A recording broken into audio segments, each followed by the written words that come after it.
সালাতে দোয়া কবুল হয়। সালাতে দোয়া কবুলের 3 জায়গা। একটা হচ্ছে তাকবীরে তাহরিমার পরে আমরা সানা পড়ি না, আমরা তো একটা পড়ি।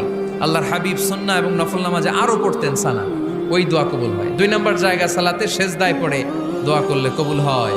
আকরাবু মা ইয়াকুনুল আবদু মির রাব্বিহি ওয়া হুয়া সাজিদ ফাকসিরু ফিহি দুআ। বান্দা যখন সেজদায় লুটিয়ে পড়ে বান্দা আল্লাহর সবচেয়ে কাছে চলে যায়। তা কিন্তু বিশ্বনবী বলে সেজদাটা তোমার রবের কুদরতি পায়ের উপরে পড়েছে। সেজদায় পড়ে দোয়া করেন।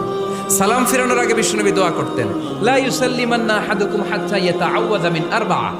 আল্লাহর হাবিব বললেন 4 জিনিস থেকে পানাহ না আছে আমার কোন উম্মত যেন সালাম না ফিরায়। তারা যেন পড়ে আল্লাহুম্মা ইন্নী আউযু বিকা মিন আযাবিল কবর, আউযু বিকা মিন আযাবি জাহান্নাম, আউযু বিকা মিন ফিতনাতিল মাহইয়া ওয়াল মামাত, আউযু বিকা মিন ফিতনাতিল মাসিহিদ দাজ্জাল। আল্লাহ কবরের আযাব থেকে বাঁচাও, আল্লাহ জাহান্নামের আগুন থেকে বাঁচাও, আল্লাহ জীবন